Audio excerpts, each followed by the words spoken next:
This is the fourth in a series of 10 modules about social enterprise. This module is looking at legal models and governance of social enterprise. The aim of this module is to support the learner in identifying the legal models and governance available to social enterprise, and to facilitate the exploration of the learner's immediate and wider work context in order to promote professional development. By the end of this session, the learner will be able to identify the different legal models available to social enterprise and understand the benefits, and appreciate the need for governance in social enterprise. What is a legal structure? The legal structure is the thing that defines the activities and decision-making process of a social enterprise. This can be from members' voting rights, to how a board of trustees conducts meetings, to how generated surplus is invested. In addition, the structure will define how the enterprise will need to operate within the law. It is important to note that this module is not designed to replace business startup advice, which can be sought from a number of official sources. The social enterprise movement is very diverse. In the UK, social enterprises can include community enterprises, credit unions, trading arms of charities, employee-owned businesses, development trusts, social firms, KICs, that is community interest companies, and commercial businesses with a stated purpose. Why is a legal structure needed? To protect individuals from personal liability, to allow for the employment of other people, to allow you to trade as you need to, and to give your enterprise credibility. The legal structure is created to separate the enterprise from the individuals who operate it. It creates the vehicle by which trade is carried out, and therefore it is essential that the structure chosen is fit for purpose and reflects the type of enterprise, who is involved, how they are involved, how finance will be raised, and how the enterprise will relate to its stakeholders. What to consider?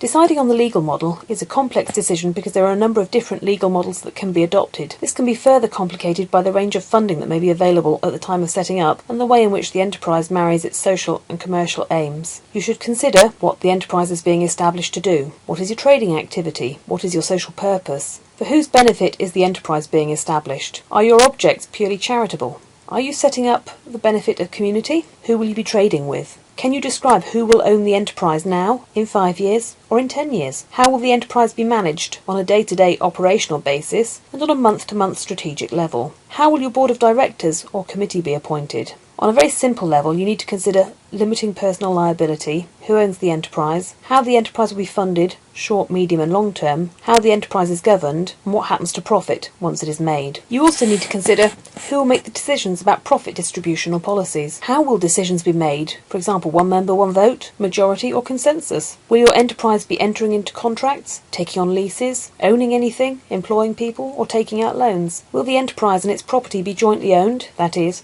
can it be split up and distributed, or commonly owned, so it cannot be split up? Do you want to lock the assets to ensure that they can only be used for a specific purpose in the future, regardless of what the members decide? What benefit do you want to achieve with the profits? And do you need to raise startup capital? If so, how much is your requirement likely to be? There are a number of legal structures that are available to you when setting up a social enterprise. You should seek professional advice before your enterprise adopts any one of them, but you may wish to consider an unincorporated association, a trust, a limited company, a community interest company, a cooperative, a community benefit society, or a charitable incorporated organisation. There are a variety of legal requirements associated with setting up any of the structures mentioned, and you should consider seeking professional advice before your enterprise adopts any one of them. Governance. The Social Enterprise Coalition say that issues regarding legal and governance structures are central to the social enterprise movement. As businesses driven by their social mission, social enterprises often seek to protect their mission through their choice of legal or governance structure. As a growing movement, good governance is essential if the movement is to thrive and be sustainable. It provides legitimacy, accountability and transparency for all stakeholders, as well as the consumers being served. What is a board? A board is the group of people who are there to provide the enterprise with strategic direction and to ensure compliance with the law. The board ensures that the social enterprise is well run and solvent, and that funds are not misused or placed at undue risk. They ensure that the social enterprise is legally compliant, that it remains true to the original vision and mission, that it acts with integrity and is not at risk of conflicts of interest, and it has a clear strategy. A board is the governing body of the enterprise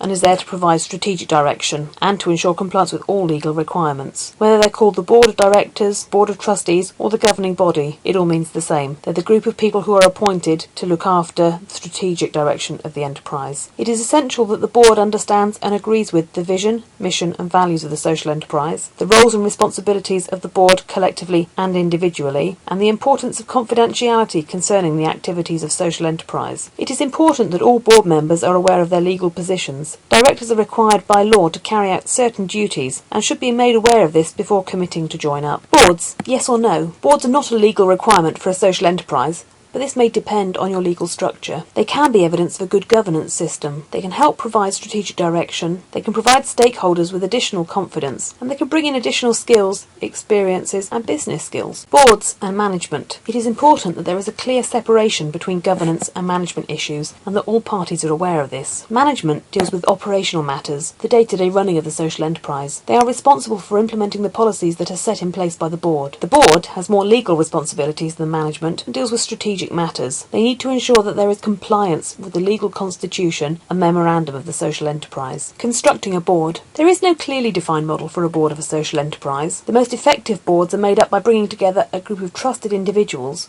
with relevant skills, experiences, interests and contacts who share the passion and the vision of the social enterprise. Boards should neither be too large or too small, generally between 3 and 9 people, depending on the size of the enterprise. The board may consist of employees, members of the enterprise, members of the local community, local business people, somebody with financial, legal expertise, and a representative of your service users. The most important thing that any board can do is to provide strategic leadership, critical oversight, and a sounding board for the management team. It can be an idea to undertake a skills audit of the management team and use the board to fill any gaps that might be identified as necessary to help the enterprise grow. Chances are, although it is not always the case, that board members will be volunteers. And the memorandum is the document that will define how the board is run and how many people are required to be involved. This document can be changed, but it will need to be done officially. As an activity, create a list of what skills you could bring to the board of a social enterprise.